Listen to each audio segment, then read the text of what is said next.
അവസാനമായി കെട്ടുറപ്പോട് ആയപ്പോ അവ പള്ളി ഏറ്റെടുത്ത് നടത്താൻ കേൾപ്പുള്ളവരായി മാറി. ഇതാണ് പേരോട് വന്ന് പ്രസംഗിച്ചതിന്റെ ഒരു ഗുണം. പിന്നെ വാഴക്കാട് 4 പള്ളി പുതുതായി ഉണ്ടായി എന്ന് ഹൈദ് ഫൈസി പറഞ്ഞ കാര്യം, 4 പള്ളിയല്ല ഉണ്ടായിട്ടുള്ളത്, 5 പള്ളി ഉണ്ടായിട്ടുണ്ട്. 6ാമത്തെ പള്ളി റെഡി ആയിക്കൊണ്ടിരിക്കുകയാണ്. പരിശോധിക്കാൻ വേണ്ടി ഞാൻ ആ സ്ഥലം കൂടി പറയാണ്.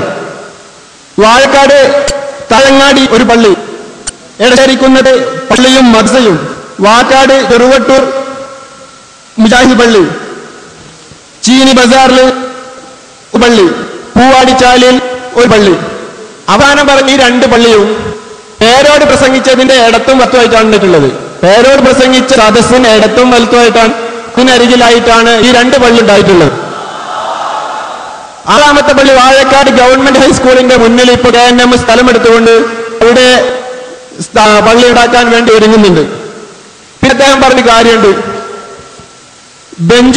ബെഞ്ചും ഡെസ്കും പിടിച്ച ഒരു വ്യക്തി പോലും എപ്പിയിൽ നിന്ന് മാറിയിട്ടില്ല. വാഴക്കാട്ട് ഈ പരിപാടിക്ക് പ്രിയപ്പെട്ട സഹോദരന്മാരെ, അപ്പോ മുജാഹിദ് പ്രസ്ഥാനം വളർന്നുകൊണ്ടേയിരിക്കുകയാണ്, സലഫി പ്രസ്ഥാനം വളർന്നുകൊണ്ടേയിരിക്കുകയാണ്.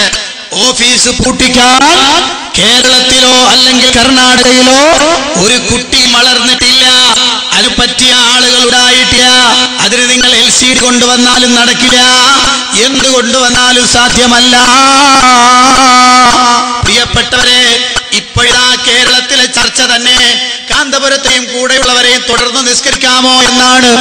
അതും തുടർന്ന് നിസ്കരിക്കാനും പറ്റൂല എന്നും സമസ്തയിലെ പണ്ഡിതന്മാര് പറഞ്ഞിട്ടുണ്ട്.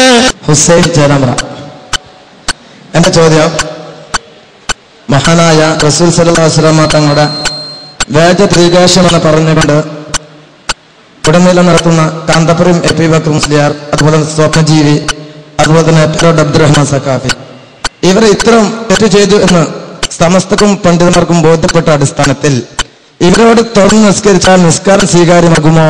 ഇവർ നിക്കാഹ് ചെയ്താൽ ആ നിക്കാഹ് സ്വീകാര്യമാകുമോ? അതുപോലെ തന്നെ ഇസ്ലാമിനെ മാസപ്പേര് ഉറപ്പിച്ചാൽ അത് സ്വീകരിക്കണമോ എന്നതിനെ കുറിച്ച് കൊണ്ട് ഒരു മറുപടി ലഭിച്ചാലും. നിങ്ങളുടെ വിശ്വാസപ്രകാരം കാന്തപുരം AP അബൂബക്കർ മുസ്ലിയാർ കളവ് പറയുമോ? അദ്ദേഹത്തിന്റെ പ്രസംഗം കേട്ടുന്ന കളവ് പറയുന്നത് പോലെയുണ്ട്. ഒരു ഫാസിഖിനോടും ഒരു കാദിബിനോടും തുടരാൻ പറ്റുമോ പറ്റില്ലയോ?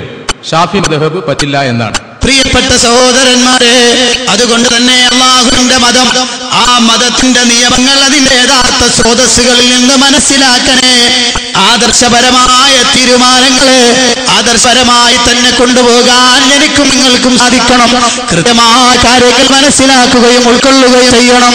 അതുകൊണ്ട് തന്നെ അവസാനിപ്പിക്കട്ടെ. പ്രിയപ്പെട്ട സഹോദരന്മാരെ, അല്ലാഹുവിന്റെ ദീനനുസരിച്ച് ജീവിക്കാൻ നമുക്ക് തൗഫീഖ് നൽകട്ടെ. അതാ ബിഅത്തിന്റെ കക്ഷിക്കാരിൽ നിന്ന് അല്ലാഹു നമ്മളെ സുരക്ഷിക്കാരാവട്ടെ. ബിഅത്തിന്റെ പ്രവർത്തനങ്ങളിൽ അല്ലാഹു സുരക്ഷിക്കുമാറാവട്ടെ. റബ്ബനാ ആതിനാ ഫിദ്ദുനിയാ ഹസന വഫിൽ ആഖിറതി ഹസനതൻ വഖിനാ അദാബന്നാർ. ആമീൻ ബിറഹ്മതിക യാ അർഹമർ റഹീം. വൽഹംദുലില്ലാഹി റബ്ബിൽ ആലമീൻ. അസ്സലാമു അലൈക്കും വറഹ്മത്തുള്ളാഹി.